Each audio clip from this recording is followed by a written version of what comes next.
Atos 19. Aconteceu que, estando Apolo em Corinto, Paulo, tendo passado pelas regiões mais altas, chegou a Éfeso e, achando ali alguns discípulos, perguntou-lhes: Recebestes, porventura, o Espírito Santo quando crestes? Ao que lhe responderam: Pelo contrário, nem mesmo ouvimos que existe o Espírito Santo. Então Paulo perguntou: Em que, pois, fostes batizados? Responderam: No batismo de João. Disse-lhes Paulo: João realizou batismo de arrependimento, dizendo ao povo que cresce naquele que vinha depois dele, a saber, em Jesus. Eles, tendo ouvido isto, foram batizados em o nome do Senhor Jesus. E impondo-lhes Paulo as mãos, veio sobre eles o Espírito Santo, e tanto falavam em línguas como profetizavam. Eram, ao todo, uns 12 homens. Durante 3 meses, Paulo frequentou a sinagoga, onde falava ousadamente, dissertando e persuadindo com respeito ao reino de Deus. Visto que alguns deles se mostravam empedernidos e descrentes, falando mal do caminho diante da multidão, Paulo, apartando-se deles, separou os discípulos, passando a discorrer diariamente na escola de Tirano.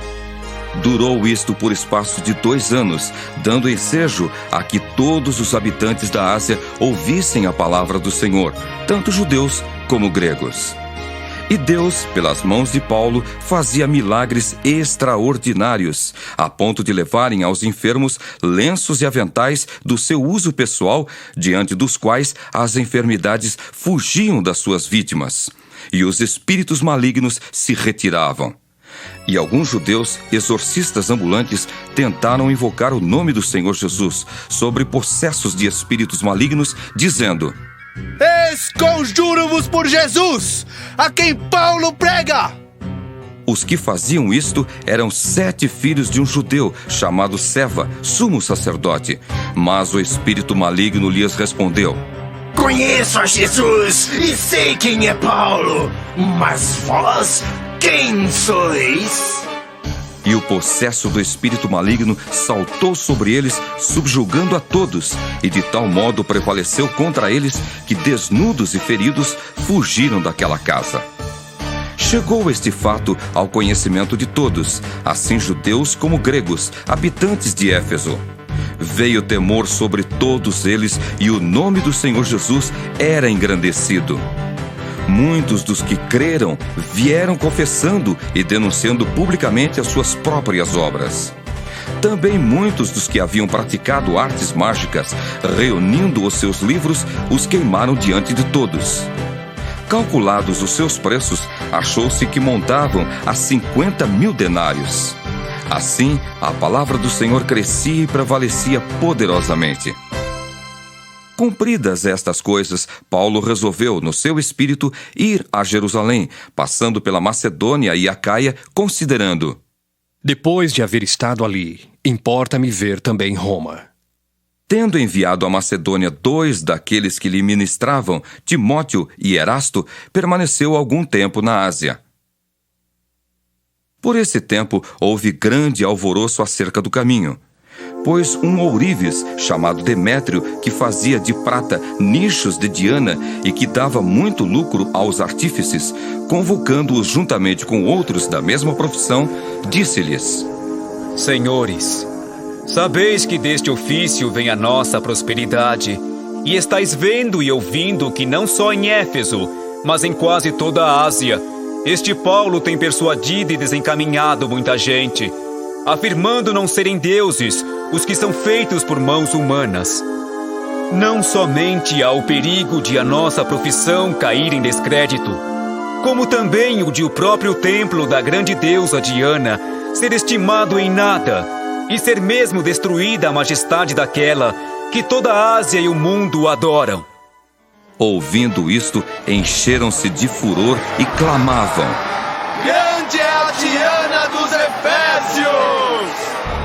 Foi a cidade tomada de confusão, e todos, a uma, arremeteram para o teatro, arrebatando os macedônios Gaio e Aristarco, companheiros de Paulo.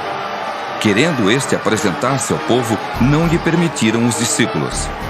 Também as iarcas, que eram amigos de Paulo, mandaram rogar-lhe que não se arriscasse indo ao teatro.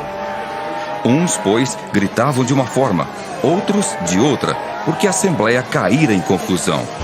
E na sua maior parte nem sabiam por que motivo estavam reunidos.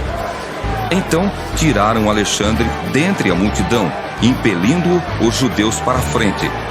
Este, acenando com a mão, queria falar ao povo.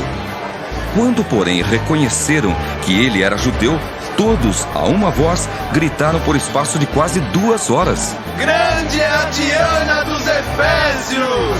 Grande O é a escrivão Diana da cidade, dos Efésios! tendo apaziguado o povo, disse: Senhores Efésios, quem porventura não sabe que a cidade de Éfeso é a guardiã do templo da grande Diana e da imagem que caiu de Júpiter?